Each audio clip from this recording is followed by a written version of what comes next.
ब्रह्मसूत्र ब्रह्मसूत्र ग्रंथ में page number 1141 और 1141 पेज के ऊपर से 4 नंबर की पंक्ति है, बीच में ही है। शत्रु शब्दो अपि ही कुतश्चित कारणात् राजानम उपसर्पन् न निवारयितुं पार्यते।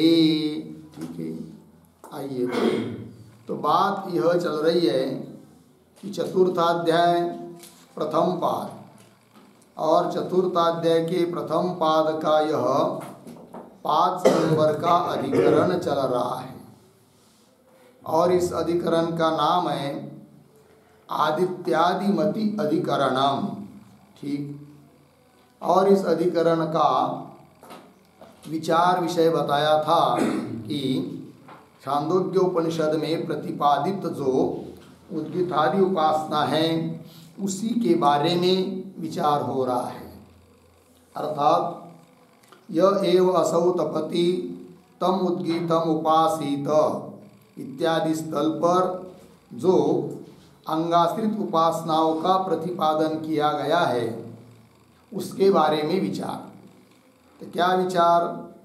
तो आदित्यादियों में उद्गीतादि दृष्टि करनी चाहिए अथवा उद्गीत आदियों में आदित्यादि दृष्टि करनी चाहिए, इस प्रकार का संदेह। तब पूर्व पक्ष ने अपनी बात कही थी कि आदित्यादिक जो अनंग है उसमें ही अंगों की दृष्टि करनी चाहिए, अंगों की भावना करनी चाहिए।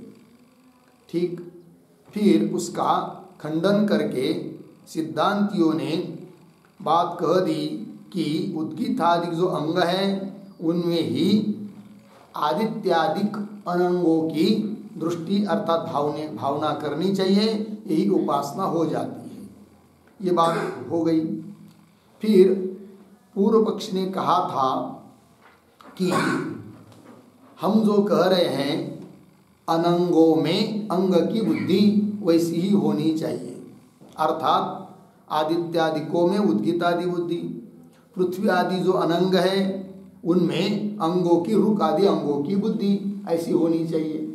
और यदि आप पृथ्वी में रुक की बुद्धि और अग्नि में साम की बुद्धि नहीं करोगे तो जो प्रयोग बताया है अर्थात पृथ्वी के लिए रुक शब्द का प्रयोग और अग्नि के लिए जो साम शब्द का प्रयोग किया गया है वह व्यर्थ हो जाएगा, ऐसा कहा था पूर्व पक्षी ने। तब सिद्धांतियों ने उत्तर दिया कि व्यर्थ नहीं होगा, अर्थात उस प्रयोग व्यर्थ न हो या उसकी संगति लगाने के लिए, उसकी उपपत्ति के लिए पृथ्वी में रुक की बुद्धि करना और अग्नि में साम की बुद्धि करना उचित नहीं है, सिद्धांतियों ने कहा। फिर सिद्धांतियों का क्या सिद्धांत है? तो रुक आदि में पृथ्वी की बुद्धि और साम में अग्नि की बुद्धि। फिर उस प्रयोग का जो हुआ है पृथ्वी के लिए रुक का प्रयोग, अग्नि के लिए साम का प्रयोग, उसकी क्या संगति? तब सिद्धांतियों ने कहा कि वह प्रयोग लाक्षणिक प्रयोग है, लक्षणावृत्ति से प्रयोग है, ये बात हो जाता है, ये बात हो जाती है। तब पूर्व पक्ष ने और एक बात बताई थी उदाहरण देकर कि एक होता है शत्रु अर्थात सारथी और राजा। तो सारथी में राजा की बुद्धि की जाती है, न कि राजा में सारथी की बुद्धि। उसी प्रकार आप लोग ये समझो कि पृथ्वी में ही रुक की बुद्धि करनी चाहिए और अग्नि में ही साम की बुद्धि करनी चाहिए, ये कहा था पूर्व पक्षी ने। अब उसका उत्तर दे रहे शत्रु इत्यादि पंक्ति के द्वारा। तो आप पंक्ति जो पढ़ी है उसको देखिए। शत्रु शब्द अपि ही कुतश्चित कारणात् राजान उपसर्पन् न निवारयितुं पार्यते। ठीक है, ये जो पंक्ति चालू हुई है शत्रु शब्द इत्यादि, उसके पूर्व में एक वाक्य लिख लेते हैं अवतरण के रूप में। लिखेंगे रुचि, रुचि पृथ्वीधिः,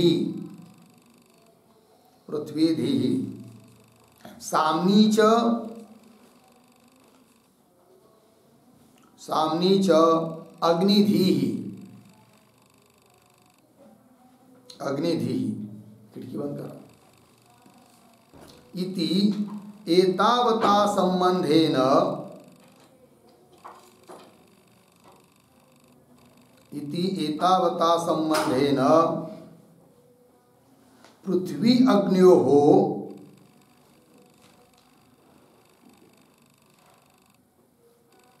पृथ्वी अग्न्योः रुक्साम शब्द प्रयोगः, रुक्साम शब्द प्रयोगः लाक्षणिकः, लाक्षणिकः न उपपद्यते, न उपपद्यते, पूर्णविराम। छत्तरी, छत्तरी राजधीकरणे अपि, राजधीकरणे अपि राजनी, राजनी शत्रु शब्द प्रयोग अदर्शनात्, शत्रु शब्द प्रयोग अदर्शनात् इति उक्तम दृष्टान्तम, उक्तम दृष्टान्तम विघटयति, विघटयति शत्रु शब्द इति।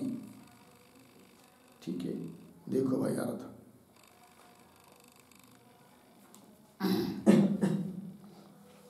त्यांना पण सांगायला पाहिजे, आवाज कमी करा,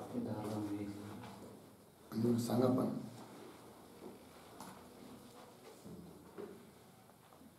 देखो भाई अर्थ देखिए, तो रुचि पृथ्वीदिः साम्नी च अग्निदिः। पूर्व पक्षी कहता है कि रुचा में, रुक में पृथ्वी की बुद्धि और साम में अग्नि की बुद्धि, इति एतावता संबंध है ना, इस प्रकार का संबंध मानोगे तुम सिद्धांति लोग, तो पृथ्वी अग्नियोः रुक साम शब्द प्रयोग, पृथ्वी और अग्नि में रुक और साम शब्द का प्रयोग लाक्षणिक न उपपद्यते, उपपन्न नहीं होगा। अर्थात पूर्व पक्षी का अभिप्राय है कि रुचा में पृथ्वी की बुद्धि मत मानो, पृथ्वी में रुचा की बुद्धि मानो, साम में अग्नि की बुद्धि मत मानो, अग्नि में साम की बुद्धि मानो, तब तो वो प्रयोग भी लाक्षणिक उत्पन्न हो जाएगा। कैसे? दृष्टांत देकर उसने कहा था कि जो सारथी है उसमें तो राज शब्द का प्रयोग दिखाई देता है, किंतु राजनी नहीं, सारथी में राज बुद्धि कर सकते हैं, किंतु राजा में शत्रु शब्द का प्रयोग दिखाई देता नहीं है। अतः श्रुति ने यदि शब्द प्रयोग किया है तो लक्षणा करके भी आप उस बात को नहीं कह सकते कि लक्षणावृत्ति से हम रुक शब्द का प्रयोग पृथ्वी में मान लेंगे और साम शब्द का प्रयोग अग्नि में मान लेंगे, क्योंकि राजा में शत्रु शब्द का, सारथी शब्द का प्रयोग होता ही नहीं है। अतः हे सिद्धांती, तुम जिस प्रकार संबंध मान रहे हो, अर्थात रुचा में पृथ्वी बुद्धि कर रहे हो और अग्नि में और साम में अग्नि बुद्धि कर रहे हो, ऐसा मत करो, अपितु विपरीत करो। अर्थात पृथ्वी में रुक बुद्धि करो और अग्नि में साम बुद्धि करो, क्योंकि प्रयोग दृष्टांत में भी घटता नहीं है। ऐसा जब पूर्व पक्षी बोलता है तो उसने दिया हुआ जो दृष्टांत है उसका निराकरण कर रहे हैं सिद्धांती शत्रु इत्यादि पंक्ति से। तो देखिए फिर शत्रु शब्द अपि, बहुत बार कभी कभी ऐसा होता है, यद्यपि ये बात व्यवहार में ठीक है कि सारथी में राजा शब्द का प्रयोग होता है, किंतु कभी किसी कारण से राजा में भी सारथी शब्द का प्रयोग हो सकता है। जैसे राजा है है तो राजा, किंतु रथ चला रहा है। तो ऐसी स्थिति में राजा होने पर भी उसमें सारथी शब्द का प्रयोग कभी कभी दिखाई दे सकता है, उसका कोई निवारण नहीं कर सकता है। भगवान श्री कृष्ण द्वारकाधीश थे, राजा ही थे, किंतु अर्जुन का रथ चलाया तो सारथी कहलाए, उस प्रकार हो सकता है। ये कह रहे शत्रु शब्द अपि ही कुतश्चित कारणात्, किसी कारण से राजानम उपसर्पण, राजानम उपसर्पण मतलब राजानुगामी, राजानुसार अर्थात राजा में शत्रु शब्द का प्रयोग हो सकता है, उसका वारण कोई नहीं कर सकता।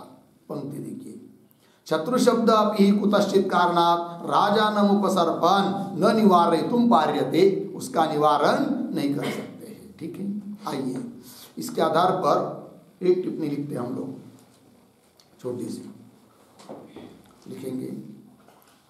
यदा राजा अपि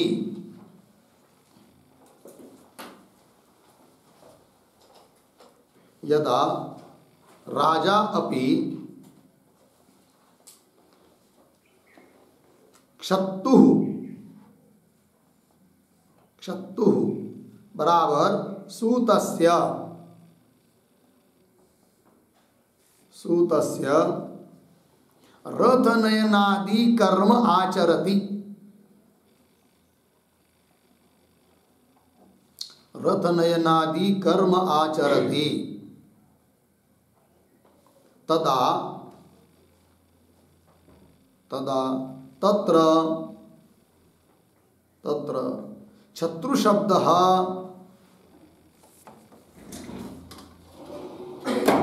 शत्रु शब्दः लक्षणया प्रयुज्यते एव, लक्षणया प्रयुज्यते एव, पूर्णविराम। आगे स्थित प्रयोगस्य, स्थित प्रयोगस्य निमित्तं किमपि वाच्यं, निमित्तं किमपि वाच्यं अर्धविराम, न तो निमित्तम अस्ति इति, निमित्तम अस्ति इति प्रयोगः आपाद्यः, प्रयोगः आपाद्यः इति भावः, इति भावः। ठीक, देखो भाई अर्थ। यदा जब राजा भी शत्रुः नाम सूतस्य सारथी का कर्म जो रथनयनादि कर्म आचरति, राजा स्वयं रथ चला रहा है, तत्र ऐसी स्थिति में तदा तब वहाँ पर शत्रु शब्द लक्षणया लक्षणावृत्ति से राजा में भी प्रयोग किया जाता है, व्यवहार में ऐसा मालूम पड़ता है। और दूसरी बात कह रहे कि अरे भाई कि यदि प्रयोग हो रहा है तो उसकी संगति लगानी चाहिए, ऐसा नहीं कि निमित्त हो तो प्रयोग होना ही चाहिए करके। वही कह रहे स्थित प्रयोगस्य निमित्तम किमपि वाच्यम, न तो निमित्तम अस्ति, ऐसा नहीं है कि निमित्त है तो प्रयोग होना ही चाहिए, उसका होना ही चाहिए, संपाद्य आपाद्य होना ही चाहिए, संपादन होना ही चाहिए, ऐसा कोई नियम नहीं है। ये बात बता दिया। कुल मिलाकर निर्णय यही हुआ कि रुक में पृथ्वी बुद्धि करनी चाहिए और साम में अग्नि बुद्धि करनी चाहिए, ये सिद्धांतियों ने कहा। ठीक है, और वो जो शब्द प्रयोग किया है वो लाक्षणिक है, उसकी भी संगति लगा दिया। आगे चलिए और बता रहे और हेतु दे रहे इयम एव रुक, आता क्यों शब्द इयम एव रुक इति च यथाक्षरन्यासम रुच एव पृथ्वीत्वम अवधारयति। ठीक है, क्या बात बताना है? तो ये जो पंक्ति चालू हुई इयम, तो इयम के पूर्व में एक वाक्य लिखिए अवतरण, तो रुगादौ एव, रुगादौ एव पृथ्व्यादि दृष्टि ही कर्तव्या, पृथ्व्यादि दृष्टि ही कर्तव्या इत्यत्र ह्यत्वन्तरम आह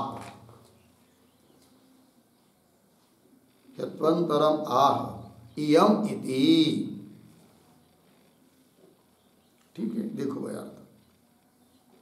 तो ऋगादो एवं पृथ्वी दृष्टि कर्तव्या, ऋग आदियों में ही पृथ्वी आदि की दृष्टि करनी चाहिए। इसी बात के लिए और हेतु दिया जा रहा है। तो क्या कह रहे हैं?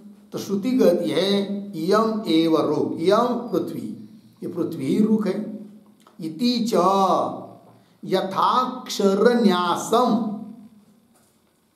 रुच एव पृथ्वीत्वम अवधारयति।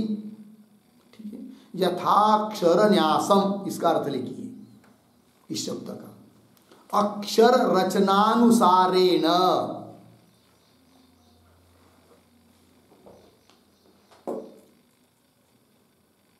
अक्षर रचनानुसारेण।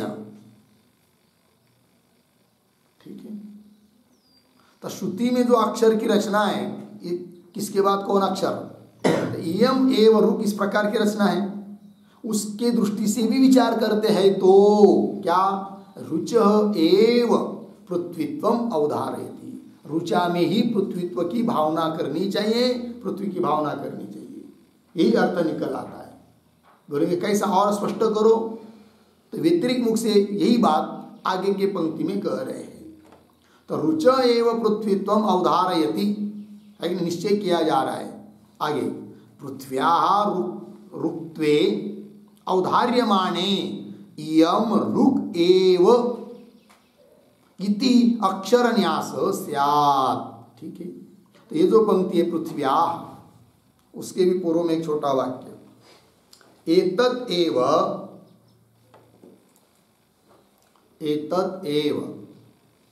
व्यतिरेक द्वारा स्फोटयति, व्यतिरेक द्वारा स्फोटयति पृथ्व्याः इति।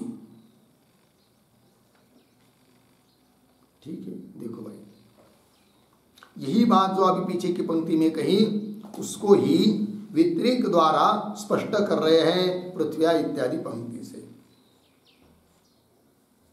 ठीक है ना? एतदेव व्यतिरेक द्वारा स्फोरयति किंवा स्फोटयति पृथ्व्या इति। आगे एक वाक्य लिख लीजिए पूर्ण विराम देकर। ऋग अनुवादेन,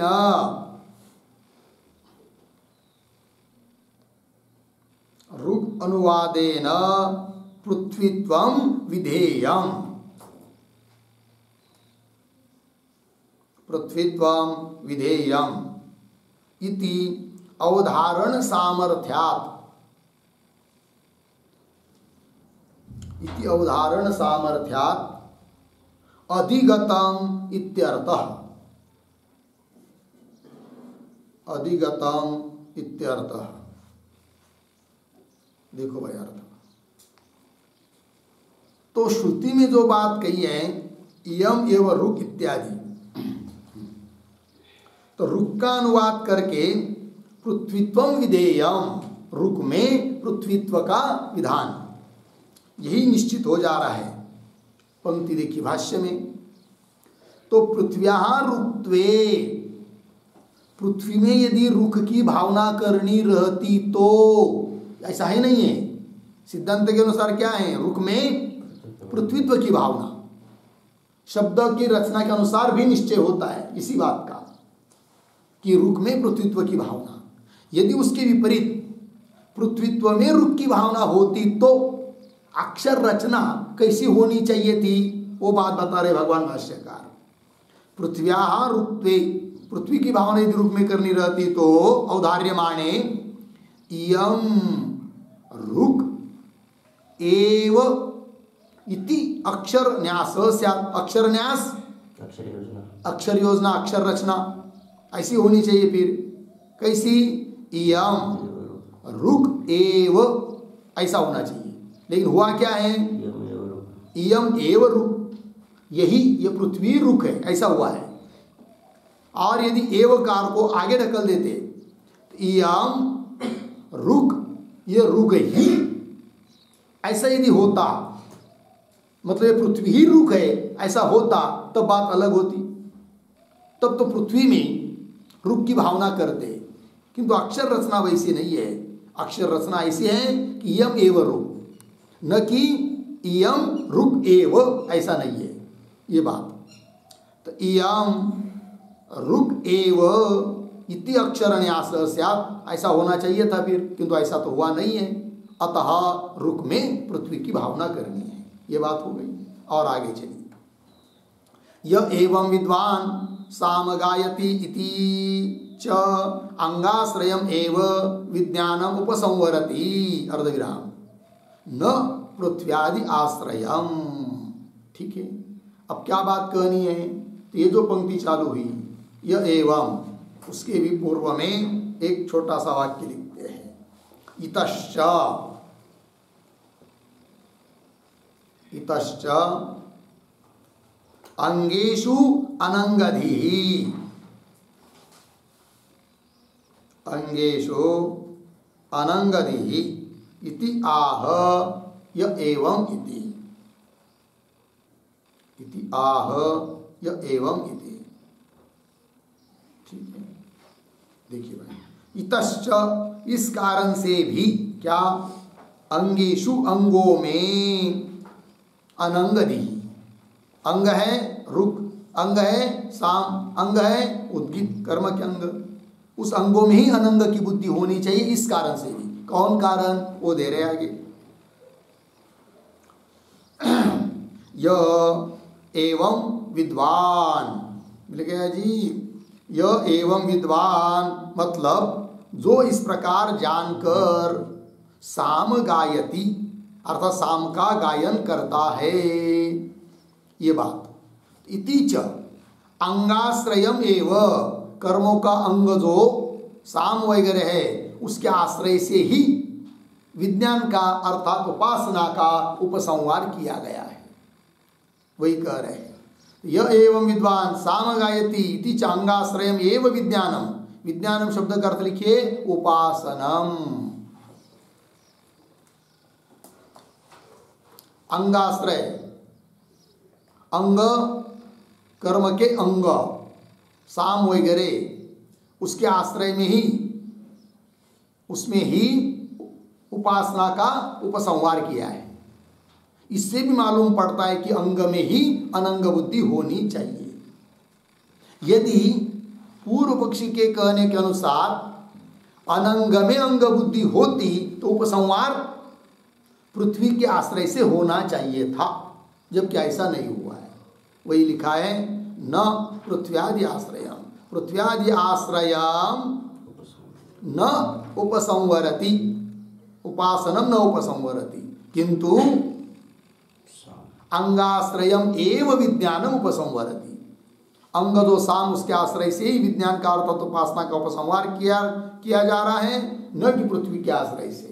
इससे भी मालूम हुआ कि अंग में ही अनंग बुद्धि होनी चाहिए। आगे चलिए, तथा लोकेषु सप्तविधम साम उपासित इति यद्यपि सप्तमी निर्दिष्टाः लोकाः तथापि साम्नी एव ते अध्यस्येरन्, क्यों?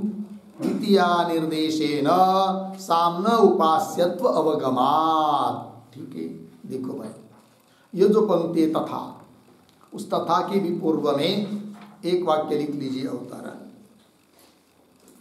यच्च उक्तम, यच्च उक्तम सप्तमी प्रयोगात्, सप्तमी प्रयोगात् अनंगेषु एव, अनंगेषु एव अंगदृष्टि, अंगदृष्टि इति, अर्धविराम, तत्र आह तथा इति। देखो भाई अर्थ, यच्च उक्तम, और जो बात कही है कि सप्तमी प्रयोगात्, सप्तमी विभक्ति का प्रयोग हुआ है, लोकेशु सप्तमी है, तो उस सप्तमी के निर्देश से भी यही मालूम पड़ता है कि अनंग जो लोक है उसमें अंग की बुद्धि करनी चाहिए, ऐसा बोला था कौन? पूर्व पक्ष। तो अनंगेशु एव अंग दृष्टि थी तत्र, उसके बारे में अब बोल रहे हैं सिद्धांती। क्या? तथा लोकेशु पंचविधम साम उपासित, लोगों में 5 प्रकार के साम की उपासना करनी चाहिए। इति, इस वाक्य में यद्यपि सप्तमी निर्दिष्टा लोका, लोकेशु सप्तमी विभक्ति का निर्देश है, तथापि तो भी ऐसा होने पर भी, सप्तमी विभक्ति का निर्देश होने पर भी उपास्य साम ही है। ठीक है, वही कह रहे, तथापि सामी एव ते अध्यस्य रन, ते लोकाः अध्यस्य रन, साम में ही लोगों की भावना करनी चाहिए, लोगों का आरोप करना चाहिए, सिद्धांती बोल रहे हैं। तो बोलेंगे फिर सप्तमी विभक्ति का निर्देश, उसका क्या करोगे? तब कह रहे द्वितीय निर्देशेन साम्न उपास्यत्व अवगमात्, क्योंकि उसी वाक्य में द्वितीय विभक्ति का भी निर्देश है। साम द्वितीय विभक्ति है और द्वितीय विभक्ति कर्मार्थ में होती है, अतः उपास्य साम ही मालूम पड़ रहा है। फिर बोलेंगे ठीक है, तो साम इस द्वितीय विभक्ति को देखते हुए आपने उपास्य को उपास्य बताया साम को, किंतु इधर लोकेशु इसमें सप्तमी विभक्ति मालूम पड़ रही है, इसका क्या? ये भी तो प्रश्न उठेगा, तो उसका भी उत्तर देना है। पंक्ति को पहले देखिए, तथापि साम्नि एव ते लोकाः अध्यस्य रन, क्यों? द्वितीय निर्देशेन, द्वितीय विभक्ति के निर्देश से मालूम पड़ता है कि साम न उपास्यत्व अवगमात्, साम में ही उपास्यत्व है, अर्थात साम में ही लोगों की दृष्टि, अग्नि आदि की दृष्टि करनी चाहिए। इति आगे स्पष्ट कर रहे उस बात को, सामनि ही लोकेशो अध्यस्यमानेषु साम लोकात्मना उपासितं भवति, अन्यथा पुनः लोकाः सामात्मना उपासिताः स्युः। ये होगा, देखिए भाई, सामनि ही लोकेशु अध्यस्यमानेषु, मतलब सामनि ही लोकेशु अर्थात साम पर ही लोगों का अध्यास, आरोप, भावना, दृष्टि करने पर, किसमें? साम में। किन की दृष्टि? लोगों की दृष्टि। हाँ, तो सामनि ही लोकेशु अर्थात साम पर लोगों का अध्यास करने पर ही क्या निश्चय होगा, क्या व्यवहार होगा? साम लोकात्मना उपासिता, साम का लोक रूप से उपासना की गई, तो उपास्य कौन हुआ? साम। तो साम ही लोगों के रूप से उपासित हुआ, ये बात सिद्ध होगी। और ऐसा नहीं मानेंगे, साम में लोगों की दृष्टि न करके लोगों में साम की दृष्टि करेंगे, तो व्यवहार क्या होगा फिर? अन्यथा पुनः लोकाः, क्योंकि लोग में आप साम की दृष्टि कर रहे, तो लोगाः सामात्मना, साम के रूप में उपासित किए गए, तो मुख्य कौन हो जाएंगे? लोग। तो लोगों की उपासना हो जाएगी फिर वो। अन्यथा पुनः लोकाः सामात्मना उपासिता स्युः, ये गड़बड़ होगी। ठीक है, आइए और स्पष्टीकरण होने के लिए तृतीय विभक्ति के आधार पर सामयी उपास्य है, फिर सप्तमी का क्या, ये सब चिंता होगी मन में, है कि नहीं? संशय होगा। तो इन सभी संशयों को मिटने के लिए इसके आधार पर थोड़ा लिखते हम लोग टिप्पणी, 2 वाक्य की, 2-3 वाक्य की लिखेंगे। उद्धरण चिन्ह में लोकेशु पंचविधम साम उपासीत, लोकेशु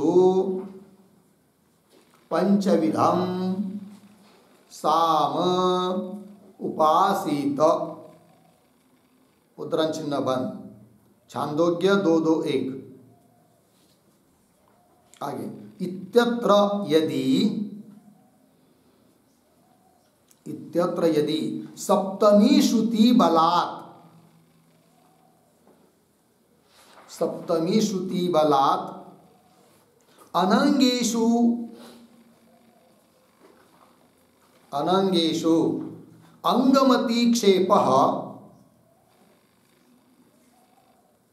अंगमति क्षेपः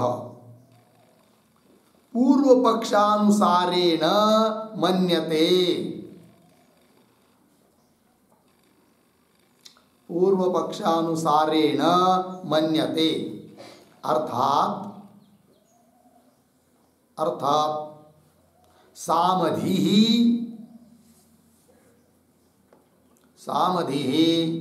लोकेषु आरोप्यते।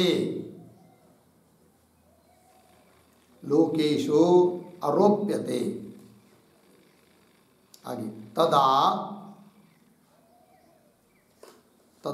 सामात्मना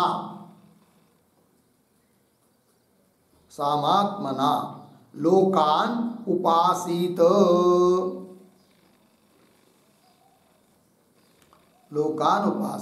इति द्वितीया सप्तम्योः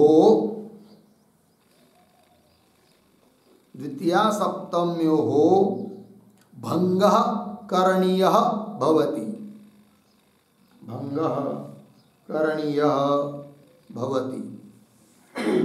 पूर्ण विराम। ततः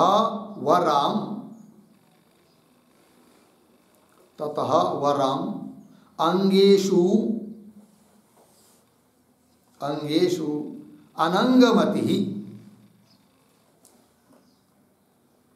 अनंगमति अर्थात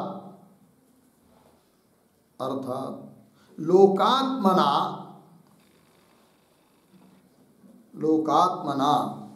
सामोपासीत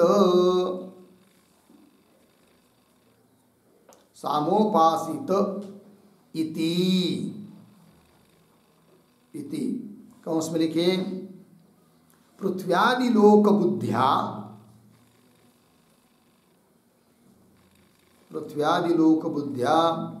हिंकारादि सामोपास्यम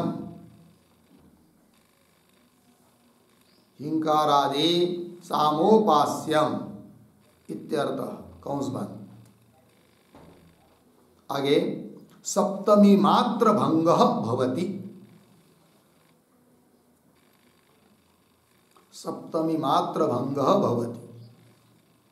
ठीक है, देखो भाई अर्थ।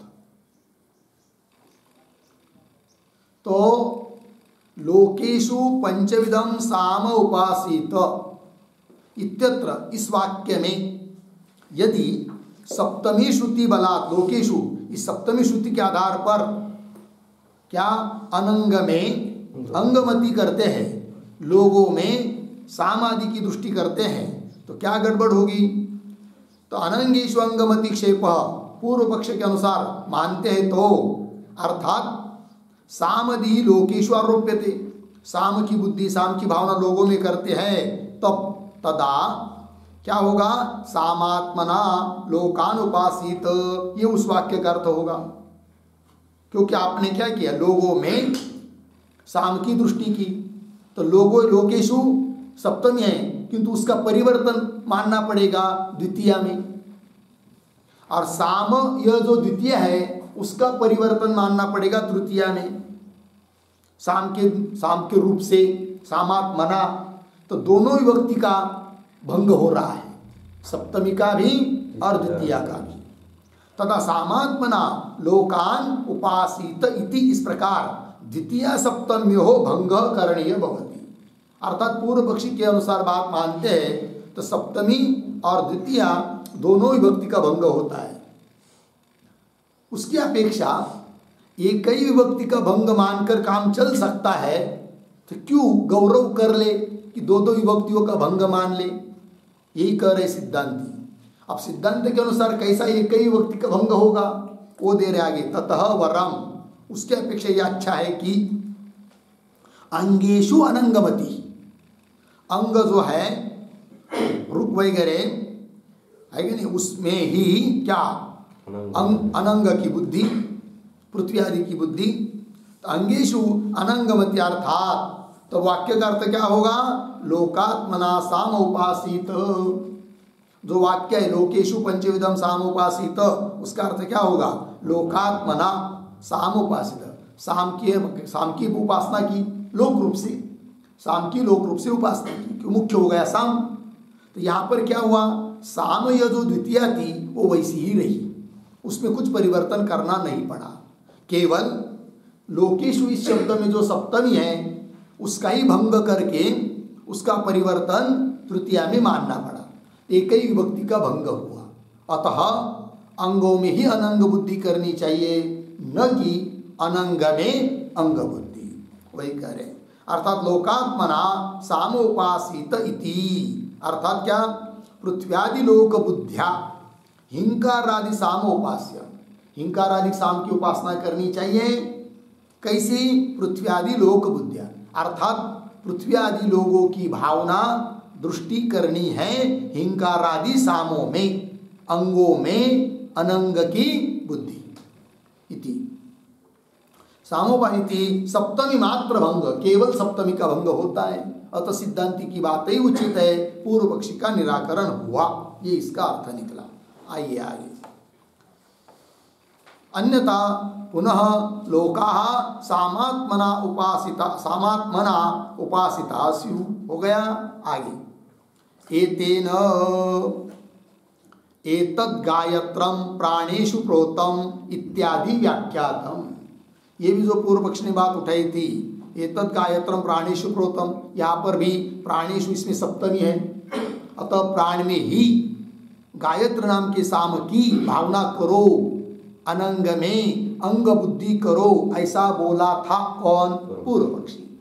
अब अभी जिस वाक्य का व्याख्यान किया लोकेशु पंचविधम सामोपासित, उसके व्याख्यान से ही इसका भी निराकरण हो गया, यह अर्थ समझ लेना चाहिए। वही कह रहे एतेन, तो ये जो पंक्ति चालू हुई एतेन, तो एतेन इसके पूर्व में एक वाक्य लिखते हैं अवतरण, हिंकारादेहे, हिंकारादेहे पृथ्व्याद्यात्मना, पृथ्व्याद्यात्मना उपास्यत्व उपदेशेन, उपास्यत्व उपदेशेन गायत्रस्य अपि,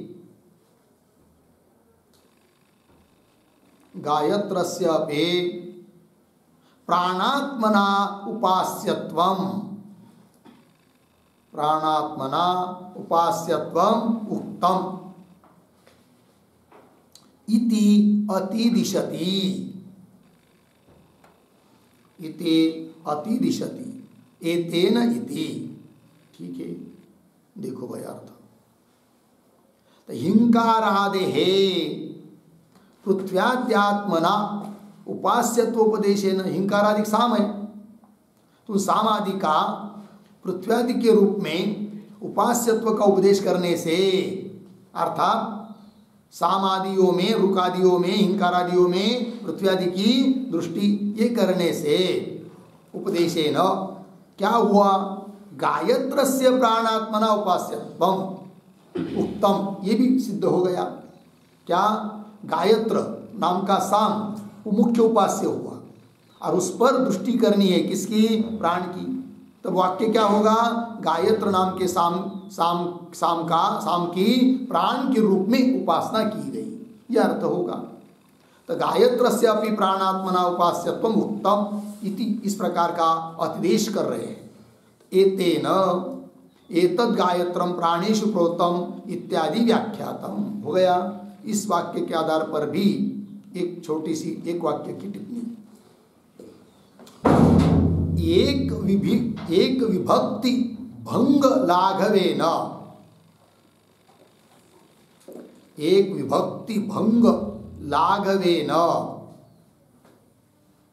प्राणात्मना, प्राणात्मना गायत्रम साम, गायत्रम साम उपास्यम, उपास्यम इति व्याख्यातम इत्यर्थः। इति व्याख्यातम इत्यर्थः।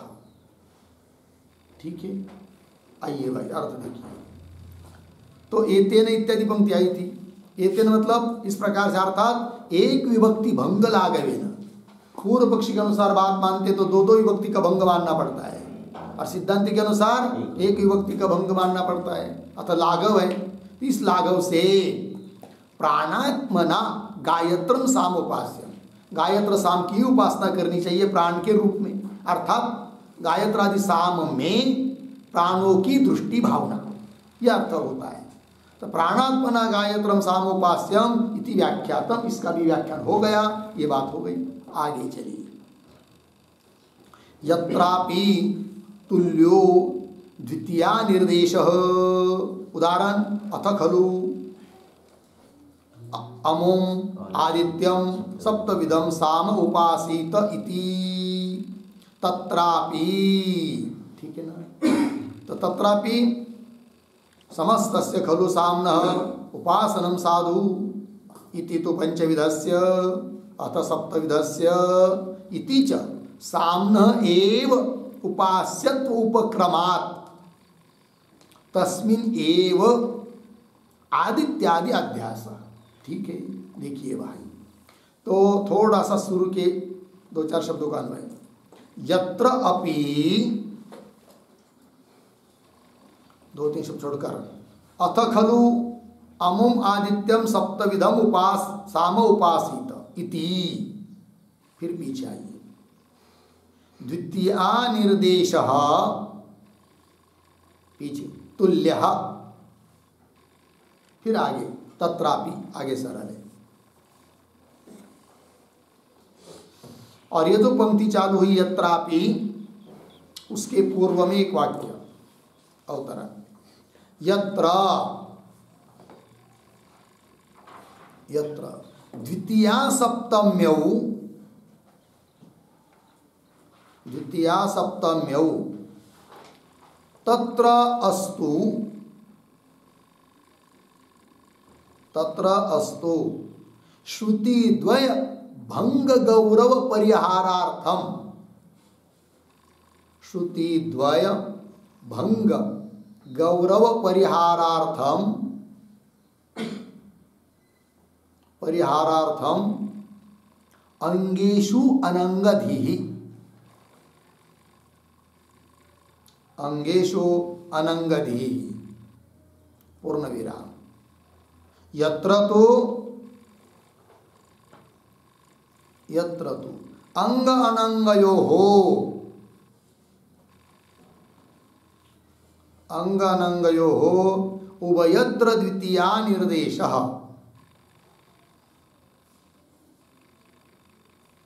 उभयत्र द्वितीया निर्देशः तुल्यः, तुल्यः। तत्र कथम, तत्र कथम निर्णयः, कथम निर्णयः इति आशंक्य आह, इति आशंक्य आह यत्र इति। ठीक है, देखो भाई अर्थ।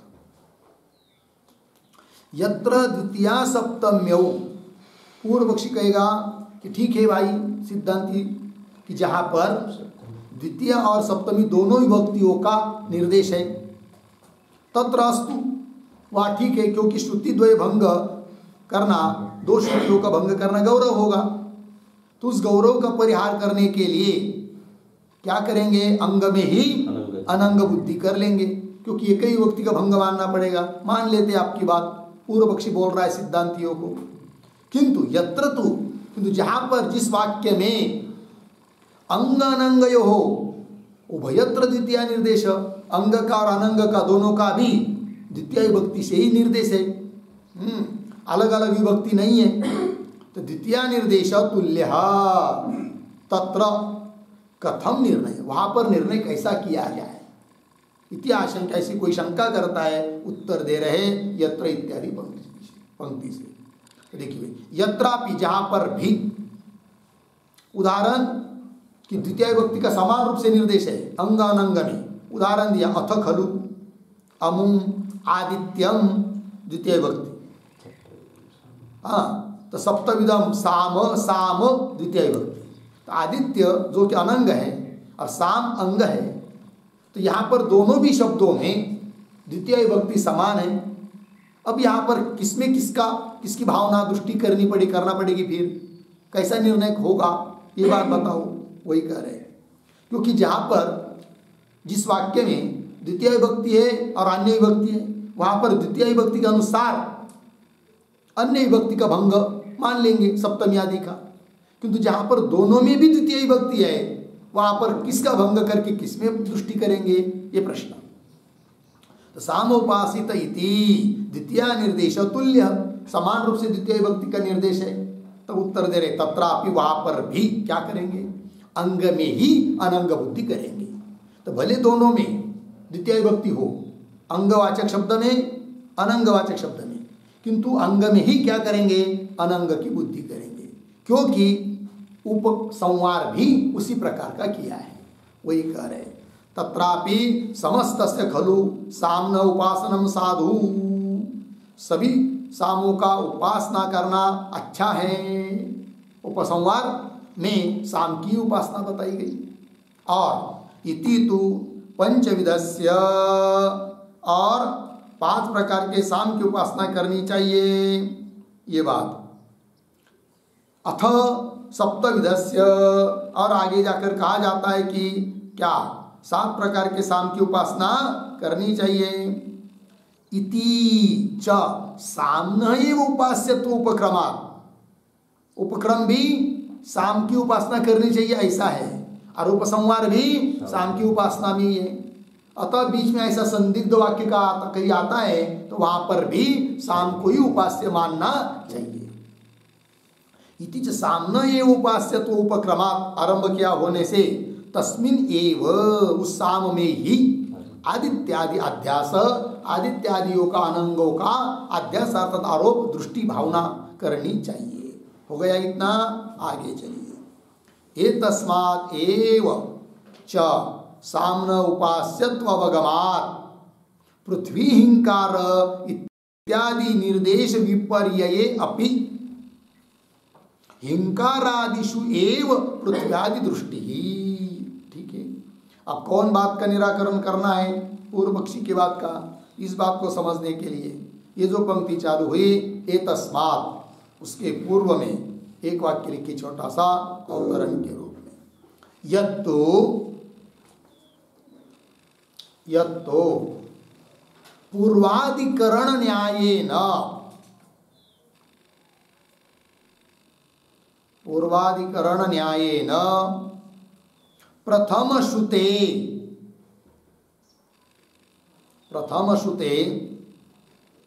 चरम श्रुतम अध्यस्यते, चरम श्रुतम अध्यस्यते इति अर्धविराम। तत्र आह एतस्मात् इति, तत्र आह एतस्मात् इति। ठीक है, देखो भैया, यत्तु पूर्वाधिकरण न्याय ने, पीछे के अधिकरण में भी ये युक्ति बताई थी क्या, कि प्रथम श्रुत जो है उसमें दूसरे की बुद्धि करनी चाहिए, है कि नहीं, ऐसा आया था पीछे। यत्तु पूर्वाधिकरण न्यायेन प्रथम श्रुते चरम श्रुतम अध्यस्यते इति, तत्र आह, उस न्याय के बारे में भी अब बोल रहे हैं ये तस्मात् इति। ठीक है, क्या आया था पीछे के अधिकरण में, उदाहरण क्या दिया गया था, किसकी दृष्टि बताई थी, अंग में ही अनंग की बुद्धि बताई थी, और अंगवाचक शब्द प्रथम श्रुत था, फिर बाद में दूसरा शब्द था। प्रथम श्रुत शब्द में दूसरे की बुद्धि करने के लिए बताया था, याद है, आदित्य ब्रह्म। हाँ, आदित्यो ब्रह्म, है कि नहीं। हाँ, तो कहा गया था कि नहीं, पूर्व पक्ष क्या बोल रहा था, ब्रह्म में आदित्य बुद्धि, तो ऐसा नहीं है। आदित्य में निकृष्ट में उत्कृष्ट बुद्धि, ब्रह्म की बुद्धि। और क्यों ये हेतु ये भी दिया था कि आदित्य क्या है, प्रथम श्रुत है। वही न्याय यहाँ पर भी लगा लो फिर। और वो न्याय यदि यहाँ लगाते हैं तो यहाँ का वाक्य है, क्या वाक्य है यहाँ का, पृथ्वी हिंकार। प्रथम श्रुत कौन है, पृथ्वी। तो पृथ्वी में हिंकार की बुद्धि करनी चाहिए, जबकि हिंकार क्या है, साम, जो कि अंग है, और पृथ्वी अनंग है। तो पृथ्वी में हिंकार की बुद्धि होनी चाहिए फिर, ऐसा कहेगा पूर्व पक्षी। तो उसको उत्तर दे रहे, भले या विपरीत निर्देश है तो भी पृथ्वी में हिंकार की बुद्धि नहीं, किंतु हिंकार में पृथ्वी की बुद्धि, यही होगा, ये कह रहे हैं।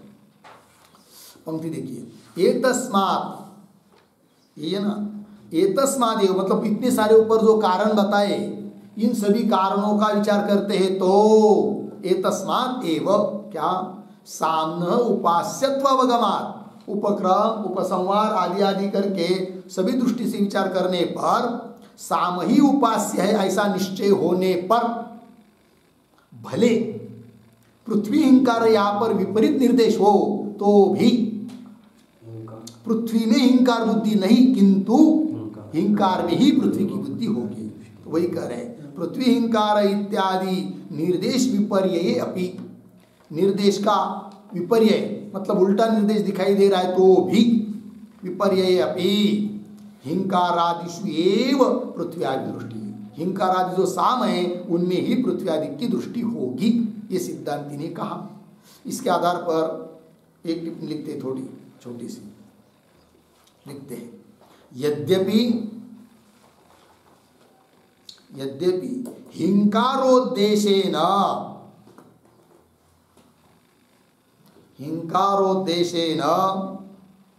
पृथ्वीत्व विधाने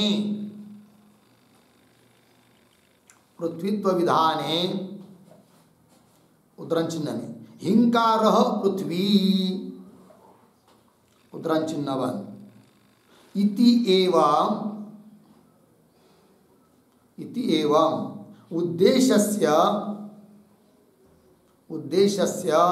प्रथम निर्देशः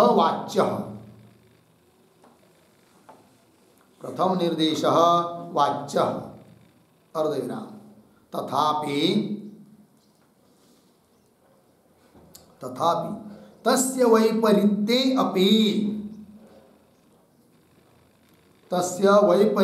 अपि साम्नः अधिकारात्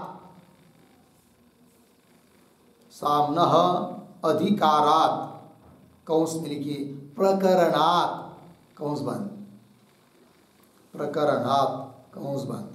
आगे ध्येयत्व अवगमात्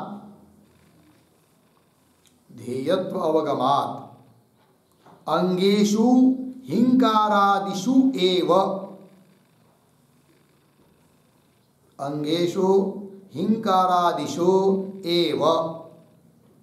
अनंग पृथ्व्यादि दृष्टि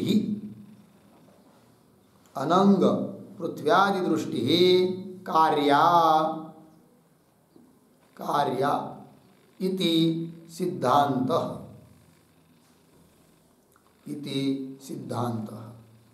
ठीक है। देखिए भाई अर्थ,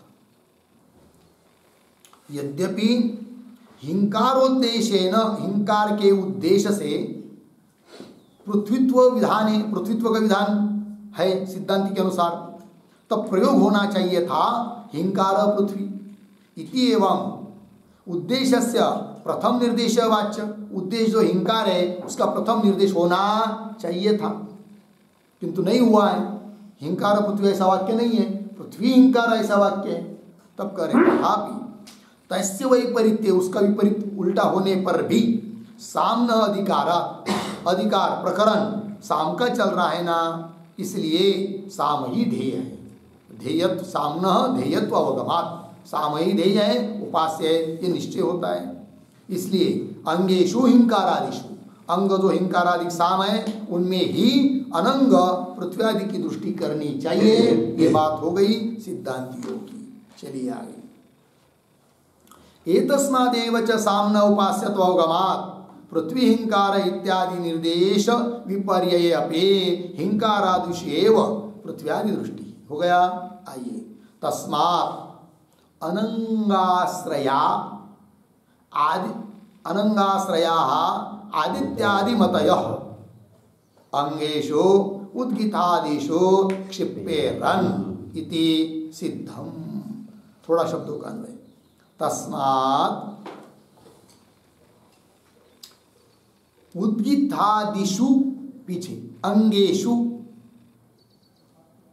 और पीछे, अनंगाश्रयाः आदित्यादि मतयः आगे क्षिप्पेरन् इति सिद्धम।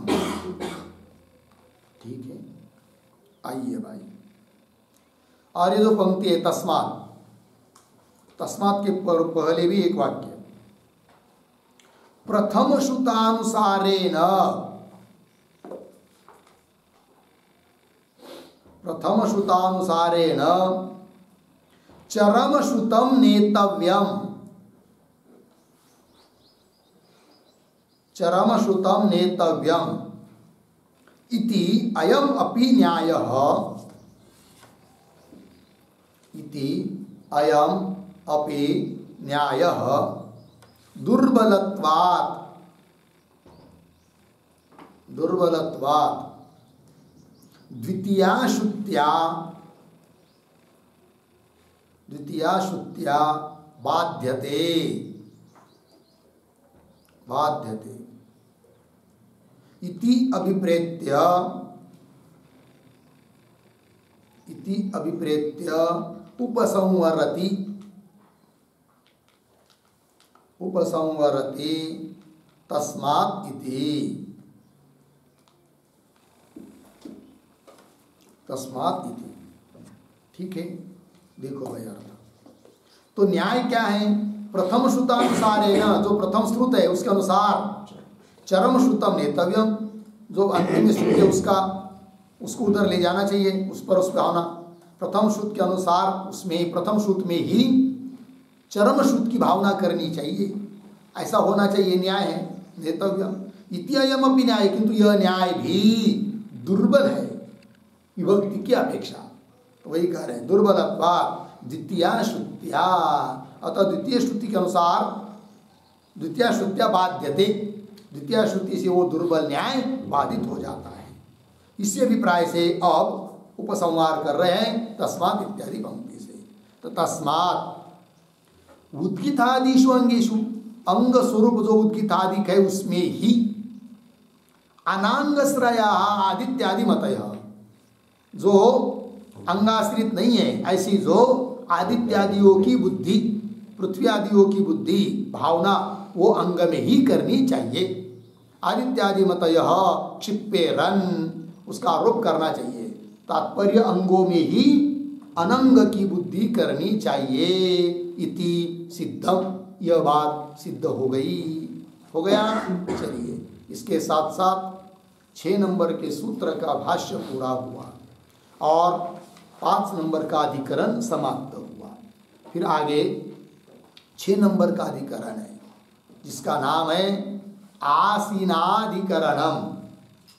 ठीक है, सूत्र संख्या 7 से लेकर 10 तक सूत्र संख्या इस अधिकरण में है। तो चलते हैं, इस अधिकरण के भी जो 6 अंग है उनको हम लोग लिख लेते हैं। तो शीर्षक आसीनाधिकरणम, आसीनाधिकरणम। ठीक, फिर नीचे के पंक्ति में कंस में लिखिए उपासने, उपासने आसन आवश्यकताधिकरणम, आसन आवश्यकताधिकरणम, पूर्ण विराम कंस बंद। नीचे के पंक्ति में उसका अर्थ, उपासनाओं में, उपासनाओं में आसन की, आसन की बराबर बैठ करके उपासना करने की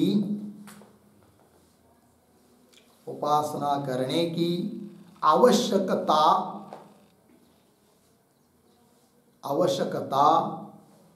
सिद्ध करने के लिए यह अधिकरण है।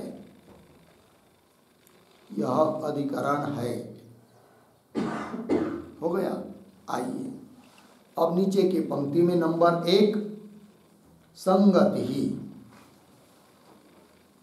बराबर पूर्वाधिकरणेन सह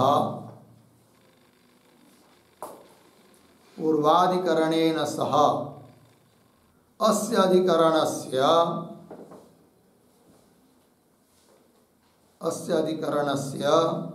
दृष्टान्त संगति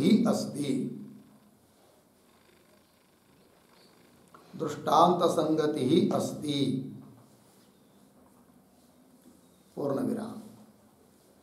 तथा यथा पूर्वाधिकरणे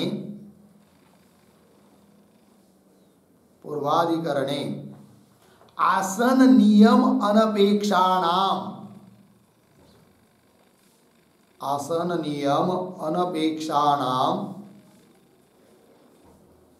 कर्मांगाश्रित उपासनानाम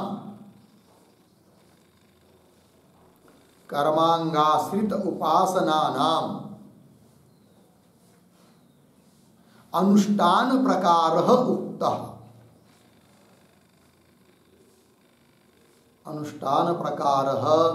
उक्तः। पूर्ण विराम। तद्वत् अंग अनाश्रित उपासनेषु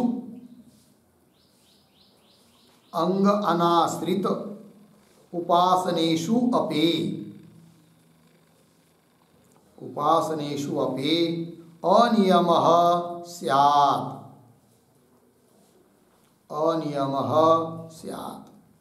पूर्ण विराम। इति एवं दृष्टांत संगत्या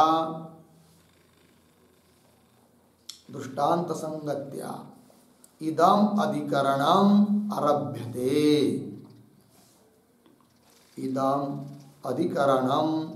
आरभ्यते। ठीक है, देखिए भाई यार, तो यह आसीनाधिकरण है। क्या कहना है? उपासने आसन आवश्यकताधिकरण। मतलब क्या?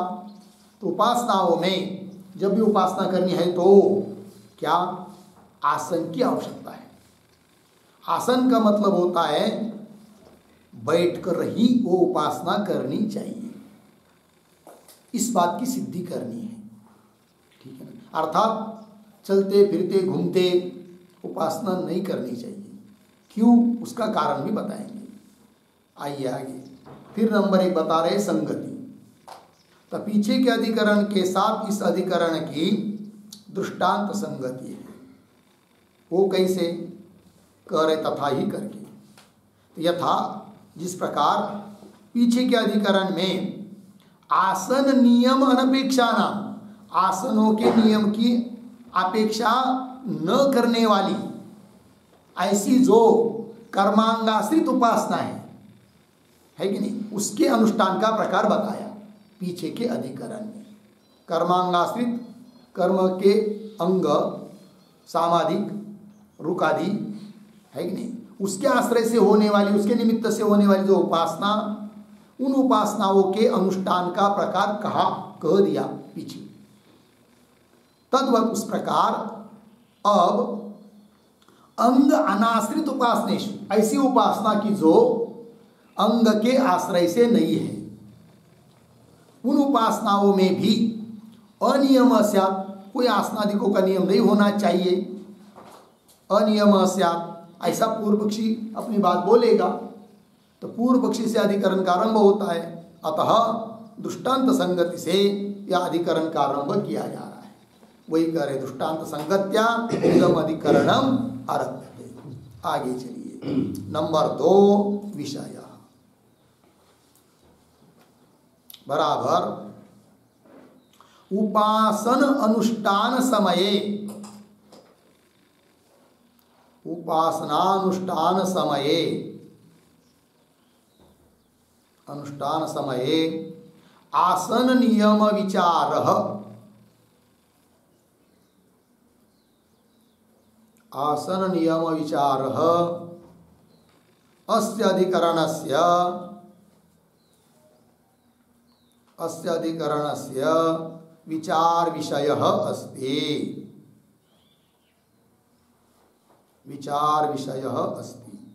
ठीक है, देखो भाई अर्थ तो विषय उपासनानुष्ठान समय, उपासना का अनुष्ठान करते समय आसनों के नियमों का विचार ही इस अधिकरण का विचार विषय है। चलते हैं आगे, नंबर 3 संशय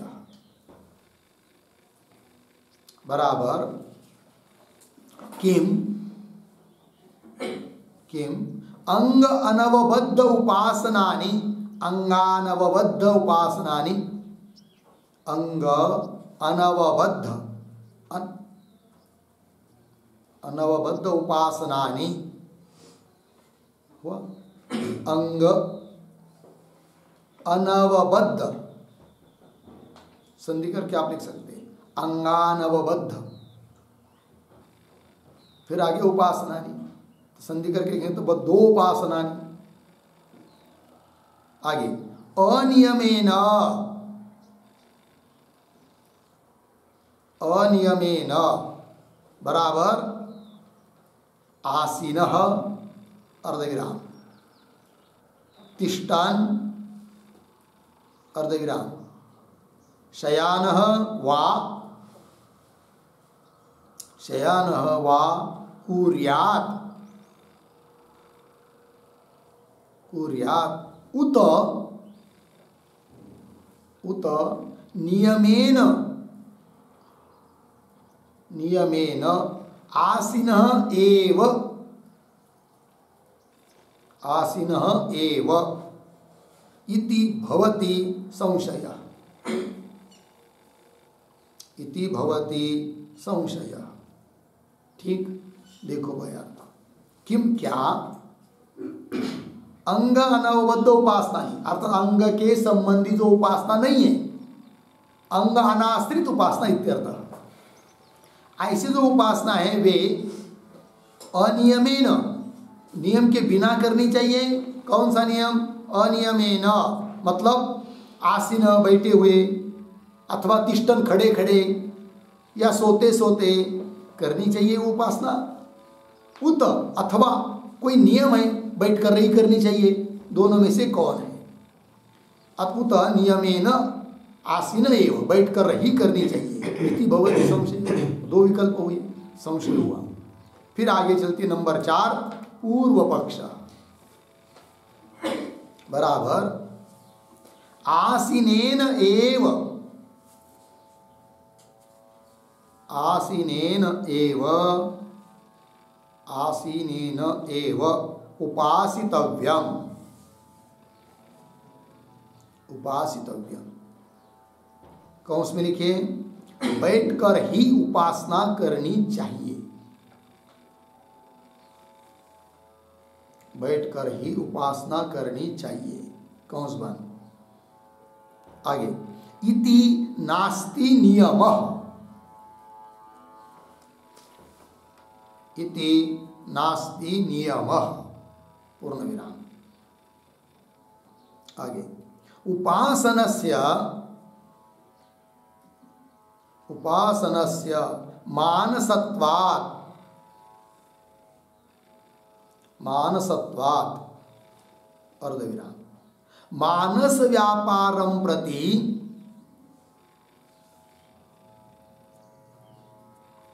मानस व्यापारं प्रति देहस्थिति विशेषस्य, देहस्थिति विशेषस्य अनुपयुक्तत्वात्, अनुपयुक्तत्वात् पूर्ण विराम। अतः अतः आसनस्य नियमः नास्ति, आसनस्य नियमः नास्ति इति पूर्वपक्षः, इति पूर्वपक्षः।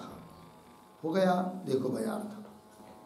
तो पूर्व पक्षी कह रहा है कि आसीनेन एव उपासितव्यम, मतलब बैठकर ही उपासना करनी चाहिए। इति नास्ति नियम, ऐसा कोई नियम नहीं। क्यों? उपासना से मानसत्व, उपासना क्या है? एक मानस, मन की क्रिया है, मानसिक क्रिया है। तो उपासना से मानसत्व, और मानस व्यापारम प्रति, मन का जो भी व्यापार हो रहा है उसके लिए तो देह स्थिति विशेष की आवश्यकता नहीं है। सोते समय, बैठते समय, कैसे कुछ भी हो, मन से जो चिंतन करना है वो किया जा सकता है। तो मानस व्यापारम प्रति देह स्थिति विशेषस्य अनुपयुक्तत्वात् अतः आसनस्य नियम नास्ति। अतः उपासना करते समय कोई आसन आदि का नियम नहीं है, पूर्व पक्षी बोल रहा है। ठीक, आइए आगे। नंबर 5 सिद्धांत बराबर परिशेषात्, परिशेषात् आसनम नियम्यते, आसनम नियम्यते पूर्ण विराम। तथा ही न तावत् शयानेन उपासितुं शक्यम, शयानेन उपासितुं शक्यम अर्धविराम। अकस्मात्, अकस्मात् निद्रया अभिभूतेः संभवात्, निद्रया अभिभूतेः संभवात् पूर्ण विराम। आगे नापि उत्थितेन गच्छता वा, नापि उत्थितेन गच्छता वा देहधारण मार्ग निश्चयादि व्यापारेण, देहधारण मार्ग निश्चयादि व्यापारेण, व्यापारेण चित्तस्य विक्षिप्तत्वात्, चित्तस्य विक्षिप्तत्वात् पूर्ण विराम। अतः आसीनेन एव, आसीनेन एव उपासितव्यम, उपासितव्यम इति सिद्धांतः। ठीक, देखिए भाई अर्थ। तो सिद्धांती कह रहे हैं परिशेष न्याय से क्या उपासना में नियम है, आसनम नियम्यते, बैठकर ही उपासना करनी चाहिए। कैसे, उसका स्पष्टीकरण कर रहे हैं। न तावत् शयानेन उपासितुं शक्यम, तो 4 बात हो सकती भाई। बैठकर उपासना करना, सोते सोते मतलब लेटकर उपासना करना, चलते चलते उपासना, और खड़े खड़े उपासना, 4 बात हुई। तो सोते सोते उपासना करना क्यों ठीक नहीं है, इस बात को बता रहे पहले। फिर उसके बाद बताएंगे चलते चलते या खड़े खड़े करना, उपासना करना भी ठीक नहीं है। तो 3 पक्ष जब कट जाएंगे तो रह जाएगा कौन? आसीन, बैठकर ही उपासना करनी चाहिए। वही परिशेष न्याय, वही बता रहे। शयानेन उपासितुम तावत् न शक्यम, सोते सोते उपासना करना संभव नहीं है। क्यों भाई? यदि समझ लीजिए आदमी लेट गया, लेटते लेटते उपासना करने का प्रयास करेगा तो अकस्मात धीरे से आ जाएगी कौन? निद्रा, सुषुप्ति। तो वृत्ति जो आपने उपास्य की तरफ लगाई है वो कट जाएगी और अज्ञान में विलीन हो जाएगी, उपासना नहीं हो पाएगी। वही कह रहे हैं अकस्मात निद्रया अभिभूते है संभवा। अभिभूते है इसका अर्थ लिखिए तिरोधानस्य, तो निद्रा से तिरोधान हो जाएगा वृत्ति का। उपासना का, तो उपासना नहीं हो पाएगी। इसलिए सोते सोते उपासना नहीं करनी चाहिए। नहीं तो बहुत लोग बोलते भाई हम सोते नहीं है, केवल लेटे रहते हैं लेकिन भगवान का ध्यान करते रहते हैं। वो झूठ बात है। सोना संभव नहीं है, निद्रा आ जाती है। ठीक, आइए। नापि उत्थितेन गच्छता वा, उत्थितेन मतलब खड़ा खड़ा होकर हम भगवान का ध्यान करेंगे, उपासना करेंगे, वो भी नहीं। या चलते चलते गच्छता, वो भी नहीं हो सकता। क्यों? यदि खड़ा खड़ा करने का प्रयास करेंगे तो वृत्ति को, देह को खड़ा रखने में क्या लगती है? वृत्ति को प्रयत्न करना पड़ता है ना, सावधान रहना पड़ता है। यदि थोड़ी भी बेसावधानी हुई तो गिर जाएगा, है कि नहीं? तो उसके लिए वृत्ति चली जाएगी फिर, है कि नहीं? और यदि जल्दी जल्दी करने का प्रयास करेगा तो मार्ग का भी निश्चय करना पड़ता है। जा रहे ध्यान करते हुए और आगे 2-3 रास्ते आ गए, इधर जाना है इधर जाना है, अब उसके लिए पुनः उधर बुद्धि लगानी पड़ेगी। तो चित्त का उपास्य की तरफ रहेगा नहीं, रहेगा ना। तो वही करें, नापि उत्थितेन गच्छता वा, क्यों? देह धारण एक, और मार्ग निश्चयादि व्यापारेण, इन व्यापार से चित्त से विक्षिप्तत्व, चित्त विक्षिप्त हो जाता है, उपास्य की तरफ नहीं रहेगा। उपास्य के आकाराकार चित्तवृत्ति नहीं रह पाएगी, अर्थात उपासना नहीं होगी। अतः परिशेष न्याय से क्या हुआ? आसीनेन एव उपासितव्य, मतलब बैठकर ही उपासना करनी चाहिए, ये सिद्धांत हुआ। हो गया। आइए आगे। नंबर 6, प्रयोजनाम बराबर पूर्व पक्षे आसन अभ्यास असिद्धि, आसनाभ्यास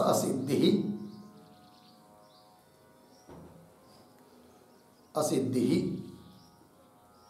कौंस में लिखिए दैहिक नियम असिद्धि,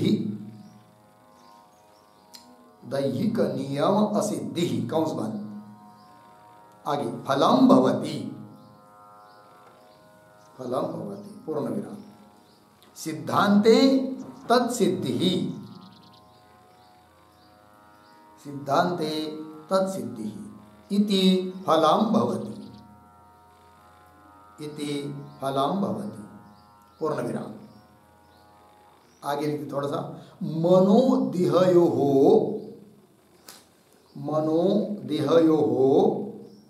भिन्नत्वे अपि देह चांचल्ये मनसः अनवस्थानस्य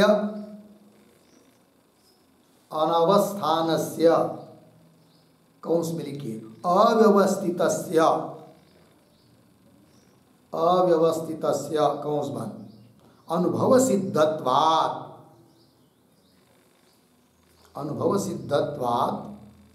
मनोव्यापारेषु उपासनेषु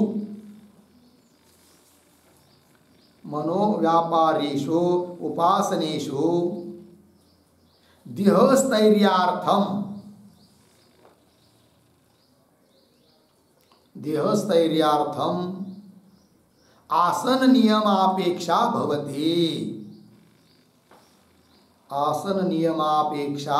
भवति, पूर्ण विराम। इत्येवं उभयोः फलभेदः अस्ति,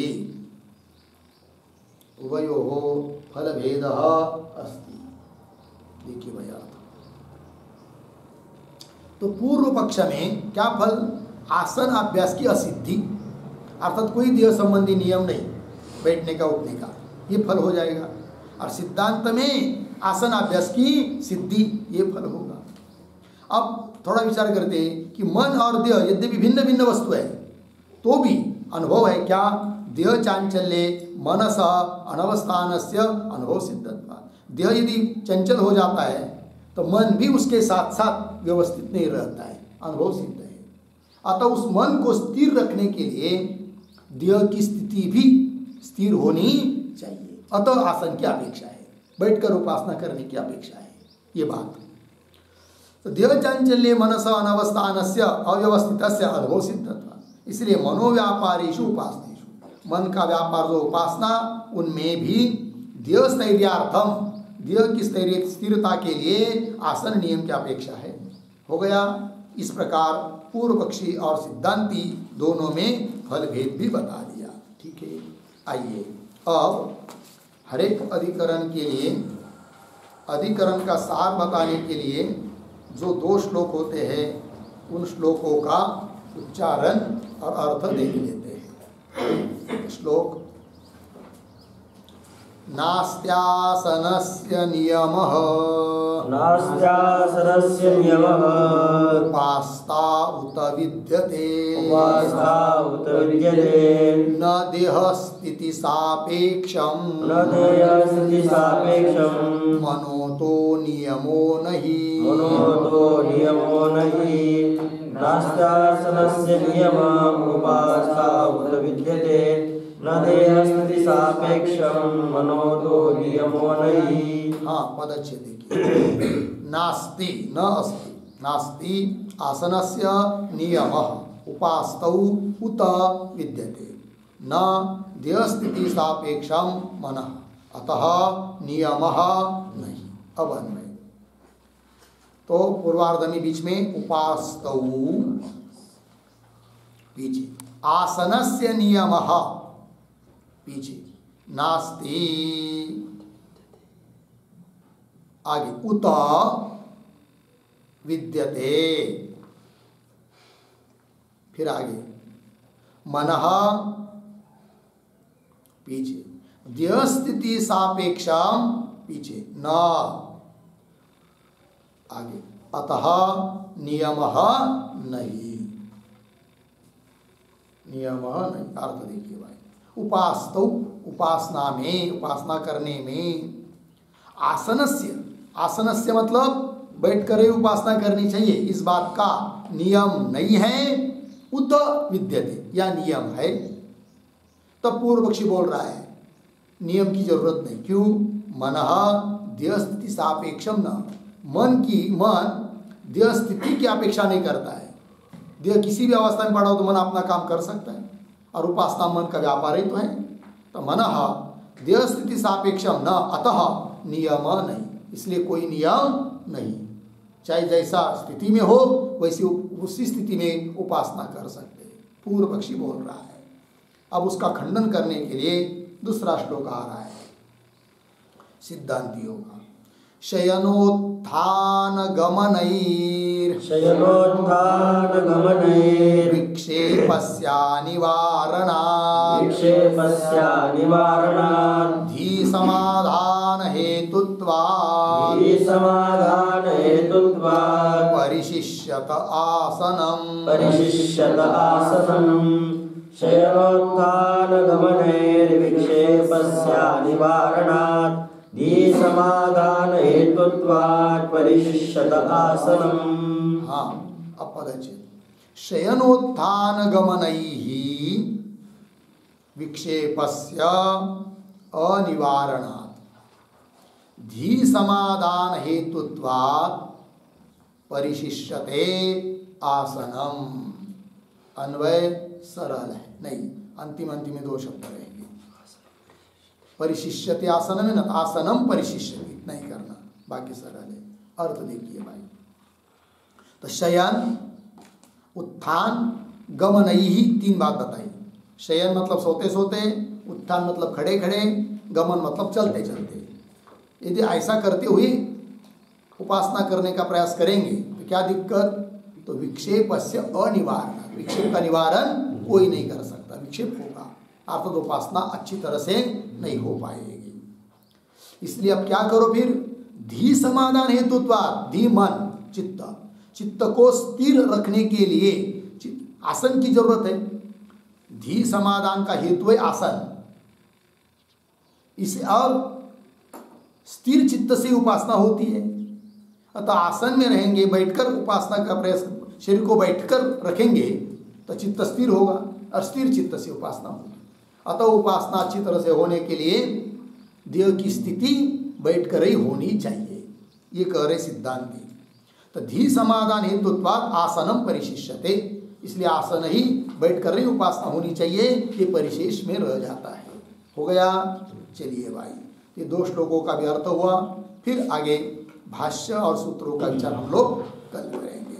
ओम पूर्णमदः पूर्णमिदं